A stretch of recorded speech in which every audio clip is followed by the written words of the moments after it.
Hey, what's up everyone? Back for another video. In this video, we're going to look at NBA Finals Game 4 picks for Draftkings, and then we'll touch on FanDuel at the end. Let's jump right into it. If you could drop a like and subscribe down below, I would appreciate that. I'm going to do the same approach as I've been doing, which I'm going to go over every single player that I like, and then I'm going to go over some roster builds. So starting off with Steph Curry, he's 11-6 if you play him in the util spot, or 11-8 if you play him in the util spot. He had a monster game last game, took 31 shots. Not only was Durant out, but Thompson was out as well. So he was chucking away. He took way more shots than he has been the previous couple games. And now that Thompson is back, I expect him to go back to shooting like 20 to 25 times. So he's obviously still a really, really strong play because he can do everything on the court points. He's been getting some rebounds and assists, and he's going to be playing a ton of minutes. This game is basically a must-win for Golden State. They definitely don't want to go back to Toronto down 3-1. And with Durant already ruled out, like he was ruled out a day early, makes me think that, he might not be as close to returning as people think. So they really need to get this win in Golden State here. And I think Curry at 11-8 is going to be the best play on that side.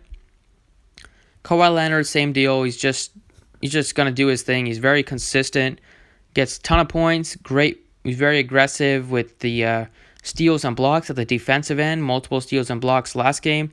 He's been getting a ton of rebounds lately and assists as well, as he has the ball in his hands a lot. And he's just a great play. If you want to play both of them in a lineup, I don't mind that at all. It seems like a really good way to go on this slate. If you can't fit both of them in the lineup, there are some other cheap ways you can get exposure to both sides.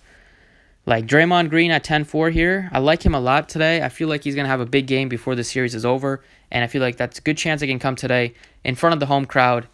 He just was off last game to start off. She was very aggressive. But his shots weren't falling, and I feel like that affected him the rest of the way. He has triple-double upside, and he got close to a triple-double in Game 2. And then Game 1, he did have a triple-double, but it was just a basic triple-double, 10 points, 10 boards, 10 assists. And he only shot 2 of 9 that game. I feel like he's going to have a big game. He's going to play over 40 minutes, and he has upside in the 60s. So I like him a lot. Siakam, I think, is a fine play. I'm not going to have a ton of interest in Siakam today. Mainly because at this price tag, it's kind of tough to see him really exploding. Like, he can get you 40 and be fine with that, but I don't think he's gonna get close to 50 anytime soon. I think Draymond is really kind of, after letting him go off in Game 1, he's kind of really focused on Siakam, and he did have a good shooting game, but he also didn't have any steals or blocks for the second game in a row, which is kind of random. So I feel like if he has a couple of those, he can have a big game. But he's not somebody that I'm going to force into my lineups. I still like him, and we'll have him in a couple if you play a bunch of lineups. I really like Klay Thompson here at 8,600. He is pretty cheap, ton of upside with him. They already said he's going to play well over a day early, so doesn't look like he's not going to be too bothered by the injury, I would hope. He's just very aggressive. Him and Curry can take over the game, and he has also a great defensive player as well, so I like Thompson. Same thing with Lowry. As long as he's not in foul trouble, he's going to be productive. Last game, he was really, really good on the court. He also might be extra motivated after that Warriors fan pushed him. So at 8,000, he's a strong play. Now, DeMarcus Cousins is where things get tricky. He's been killing me this series. Thought he was going to play a lot of minutes in Game 1. Well, not a lot, but at least play some minutes to be effective. Did not. Game 2 went off, and then Game 3 only played 19 minutes. He just didn't look good on the court in Game 3, which doesn't mean anything. Doesn't mean that he's not going to look good in this game. People will read a lot into it, but in GPPs, with a lot of people not going to be playing DeMarcus Cousins today, I would probably go right back to him because it's a showdown slate. You're not getting many leverage anywhere, and you feel like you could get some leverage here with Cousins. And as long as he's playing well, he's going to get minutes. And Andrew Bogut outplayed him, so he played 21 minutes. Cousins played 19. So that's like 40 minutes dedicated to the center position. And if Cousins is playing well, you could easily see like 30 minutes because this game is a must-win. And he's definitely a much better player than Bogut. So Cousins as a bounce-back spot, I don't mind him. Gasol's at 6,400. He's been up and down this entire postseason. His minutes have been they haven't been as high as some of the other starters. But he can still get the job done. I'm going to have a little bit of exposure to him, but not a ton. I'd rather go up to Cousins and play him a little bit as like a sneaky play because I do expect Gasol to be popular here, and he hasn't been the most consistent player. You're kind of hoping that he can get you like 5x 5 to 6x, not much more than that. And his floor is also very, very low, like 2x, 2 to 3x floor out of him. Van Fleet at 6,000. Not going to have a lot of interest in him. He also had another 3-steal game. He's at $6,000. He's just kind of like a scorer. He's not going to do much of anything. Get a couple rebounds, couple assists. He also was really good. Like I said, 3 steals for him in back-to-back games. That hasn't really happened to him at all. He hasn't been known to be a defensive player, so I'm going to hope that that goes back to normal, and I'm not going to have a lot of interest in him at 6,000 here on the road. I'd much rather play Iguodala, who's cheaper than him by a couple $100. At home, he's just a do-it-all player, points, rebounds, assists. And with this game being so important for Golden State, I won't be surprised if he plays close to 35 minutes instead of 30. Danny Green's at 4,800. He was on fire, 6 of 10 from 3. The return of Klay Thompson is going to make it a little tougher for him on the offensive end, but he's still playing decent amount of minutes, and he's at a good price tag. His price tag is a little high, but it's still favorable for the amount of minutes he's going to play. He's also a good defensive player as well. So I don't mind Danny Green at all. He's one of the better perimeter defenders on Toronto, him and Kawhi. I really like Ibaka here at 4,400. I'll probably play Ibaka over Gasol just because he has a little bit more point per dollar upside, I would think. He played 22 minutes last game, had 6 blocks and 2 steals. Like 16 of his 28 DraftKings points came from that category. But he's a really good defensive player, and he's going to be on the court a decent amount of minutes to be productive. Like he can flirt with a double-double too. He's a really good rebounder, and he's at a fair price at 4,400.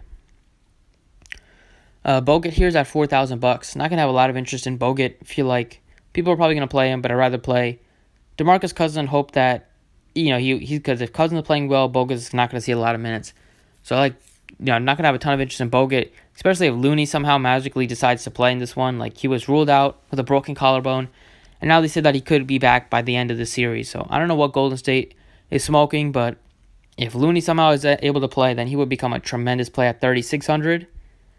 And then Livingston is like the only other guy I want to mention. Livingston here at 2,600 should be in your player pool, and Powell as well. Even though he can kill you, like if you probably have a couple percentage exposure to Powell. The only way he's gonna do anything is if foul trouble or if Van Fleet and Danny Green cannot hit anything and he comes off the bench and plays well. So he's at $2,000, can really pay off if either one of those players are in foul trouble. All right, then go over a couple builds I like. I'm going to start off with one of my favorite builds, and that's going to be with Iguodala at captain. Iguodala at captain at 5,800, so that's like 8,700 at the captain spot. Go with Curry.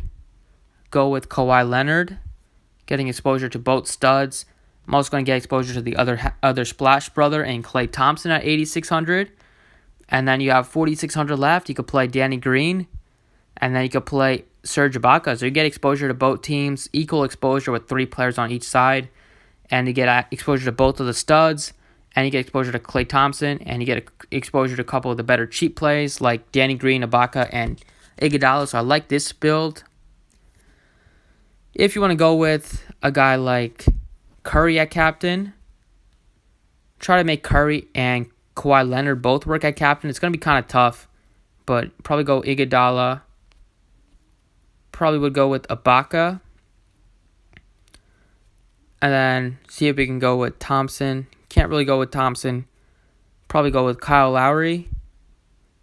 And then try to go up to Livingston.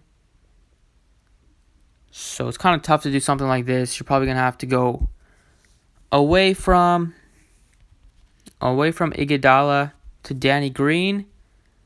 And then from Lowry to Thompson. I don't mind this.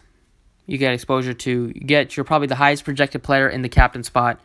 You also get Kawhi Leonard in there, and you also get Klay Thompson.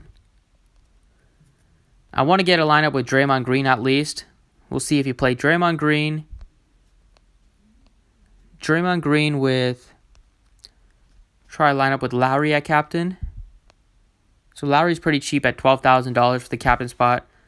Do something like this. We're going to try to get Cousins in there just as a leverage play. Like Cousins at 68.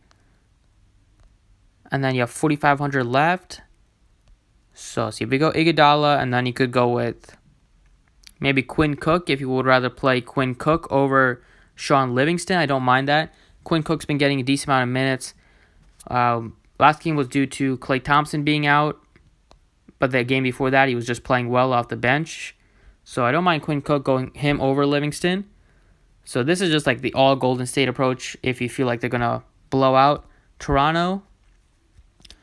And last but not least, we'll try with Klay Thompson at captain. Go with Kawhi. Go with Draymond. In case you want to get a really sneaky and fade Curry for some reason, then you can go Iguodala here, and then you can go back to Ibaka and Danny Green. So here you get exposure to the other studs on Golden State in case Steph Curry has a bad shooting game or he only scores points. You get exposure to Thompson, Green, also Iguodala, and then you get exposure to the 3 Toronto Raptors that I like the most in Kawhi, or like the most for the prices, Kawhi, Ibaka, and Danny Green. So those are some builds I like. I'm going to go back to my favorite build as of now, which is Iguodala at captain. Like I said, I already talked about this one, but it's Iguodala. You get both of the starters, both of the studs in there. You get Thompson as well. And then you get some of the cheap players like Ibaka and Danny Green. All right, so this is something I like. And then on FanDuel, we're going to touch on, just really quickly, like Curry's the top play at your 2x, the top projected play for me. Go Curry, Draymond, and Klay Thompson. Get exposure to all the Warriors. And then you can go with Kyle Lowry.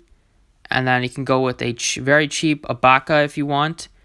Or you can, instead of Lowry, you can play Danny Green. And then here you can go up from Draymond to Kawhi Leonard. And then you're kind of stuck there. I don't mind leaving 1,000 on the table just to be different. So I don't mind something like this for FanDuel. FanDuel. So that's it for the video. And then one more build you could go with on FanDuel is Curry, Green. If you just want to go with the all Golden State approach, which is Curry, Green, then you go with Danny Green at 7,500, and then you just go with Kyle Lowry or Cousins, and then just save $500. Just keep $500 on the table. Those are some builds I like. Hope you enjoyed the video. You can drop a like if you did, and go